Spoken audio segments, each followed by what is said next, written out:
PM Modi आखिरकार रूस पहुंचे और सबसे बड़ी चीज जो इंतजार हो रही थी, क्या पीएम मोदी और रूसी राष्ट्रपति व्लादिमीर पुतिन एक दूसरे को गले लगाएंगे? तो यहाँ पर गले लगाने की बात भी हो गई। अब इन सब के बीच में अमेरिका ने भारत को दिया संदेश, जानेंगे पीएम मोदी को क्या करने को कहा है। और उत्तर कोरिया की तरह पीएम मोदी के साथ किया पुतिन ने। जियोपॉलिटिक्स में बहुत कुछ चल रहा है, हमेशा की तरह जानने को मिलेगा बहुत कुछ। आइए जानते हैं इन खबरों को विस्तार से। तो पीएम मोदी पहुंच गए रूस और रूस में बहुत ही गजब का स्वागत किया गया। भारत इस उम्मीद से पहुंचा है कि रूस के साथ उसकी रणनीतिक साझेदारी और मजबूत होगी। ये बात भारतीय प्रधानमंत्री नरेंद्र मोदी ने मॉस्को पहुंचने के बाद कही। पीएम ने आगे ये भी कहा कि वो भविष्य में विकास को ध्यान में रखते हुए नवाचार और आधुनिक टेक्नोलॉजी में सहयोग पर विशेष ध्यान देंगे।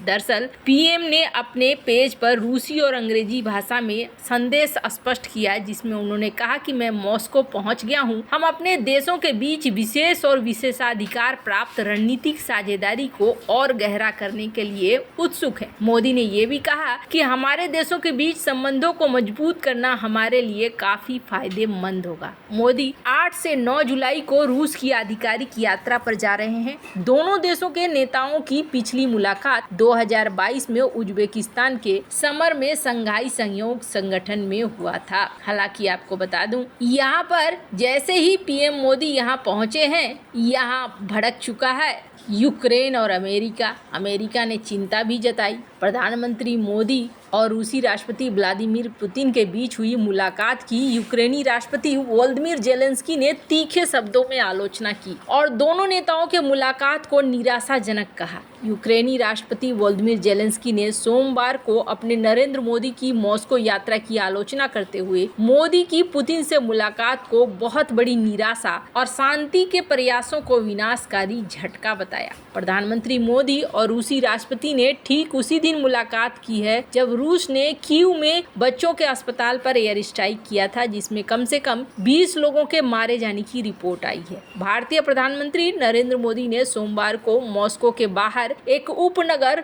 नोवो ओगारियो में रूसी राष्ट्रपति व्लादिमीर पुतिन से उनके आवास पर मुलाकात की, जबकि उनके मुलाकात से पहले 900 किलोमीटर दूर रूसी मिसाइलों ने सुबह के व्यस्त समय में यूक्रेनी शहर पर भीषण हमले कर दिए, जिनमें कुल मिलाकर कम से कम 37 लोग मारे गए, 170 अन्य लोग घायल हुए हैं। प्रधानमंत्री मोदी की 2 दिन की यूक्रेन यात्रा पर यहाँ पर चीजें चल रही है और इसी बीच जेलेंस्की ने भी कहा, उन्होंने जिक्र किया कि दुनिया के सबसे बड़े लोकतंत्र के नेता को मॉस्को में दुनिया के सबसे खूनी अपराधी को ऐसे दिन गले लगाते देखना एक बहुत बड़ी निराशा और शांति प्रयासों के लिए एक विनाशकारी झटका है। आपको बता दें, रूस ने सोमवार को प्रधानमंत्री मोदी के मॉस्को पहुंचने से ठीक पहले राजधानी कीव में ये सारे हमले वगैरह किए। अब जहां पर बात जेलेंस्की की है, तो जेलेंस्की के बाद अमेरिका भी भड़का है। पुतिन ने आज यहाँ पर पीएम मोदी का स्वागत किया। वैसे आपको बता दें, रूस की चीन पर बढ़ती निर्भरता के बावजूद नई दिल्ली और मॉस्को करीब बने हुए हैं और पश्चिमी देश जो लगातार भारत को रूस से दूर करना चाहते हैं, उनके कोशिशों को झटका है। पश्चिमी देशों ने भारत के साथ धूर्तता के साथ संबंध बनाए हैं, अभी भी क्रिटिकल टेक्नोलॉजी हथियार देने से इनकार करना बंद नहीं किया है। पिछले साल ही जर्मनी ने जोरावर तोप बनाने के लिए भारत को इंजन की सप्लाई अचानक बंद कर दी, जिससे भारत के टैंक प्रोग्राम पर उस वक्त असर डाला जब हिमालय में भारत और चीनी सैनिक गंभीर तनाव में फंसे हुए हैं और भारत की कोशिश हल्के टैंक का निर्माण कर जल्द से जल्द अपने सैनिकों को भेजना है। लेकिन जर्मनी ने भारत को ऐन मौके पर झटका दे दिया। मॉस्को की यात्रा से पहले पीएम मोदी के कार्यालय ने एक बयान में कहा कि भारतीय नेता मेरे मित्र राष्ट्रपति व्लादिमीर पुतिन के साथ द्विपक्षीय सहयोग के सभी पहलुओं को समझा जाएगा। वैसे अमेरिकी विदेश विभाग के प्रवक्ता मैथ्यू मिलर ने सोमवार को मीडिया ब्रीफिंग में चिंता जताई और उन्होंने कहा कि मैं प्रधानमंत्री मोदी की सार्वजनिक टिप्पणियों को देखूंगा कि उन्होंने किस बारे में बात की है, लेकिन जैसा कि मैंने कहा, हमने रूस के साथ, उन्होंने आगे कहा कि हमें उम्मीद है कहिए कि भारत और कोई भी अन्य देश जब वे रूस के साथ बातचीत करेंगे तो स्पष्ट कर देंगे कि रूस को संयुक्त राष्ट्र चार्टर का सम्मान करना चाहिए, यूक्रेन की संप्रभुता और क्षेत्रीय अखंडता का सम्मान करना चाहिए। वैसे आपको बता दूं, कहा जा रहा है रूस से जो पीएम मोदी की बात हुई है उसमें सबसे पहले ये बात हुई है कि रूसी सेना में जितने भी भारतीय नागरिक हैं उन्हें रूस वापस करेगा और इसके लिए उन्होंने तैयारी भी कर ली है। खैर, भारत के प्रधानमंत्री नरेंद्र मोदी की ये यात्रा बहुत ही यादगार तरीके से देखी जा रही है, क्योंकि यहाँ पर एक चीज तो देखने को मिल रहा है, पीएम मोदी और रूसी राष्ट्रपति व्लादिमीर पुतिन ने ठीक वैसे ही यात्रा की जैसी यात्रा करी गई थी उत्तर कोरिया जाने पर पुतिन और उत्तर कोरिया के तानाशाह किम जोंग उन के साथ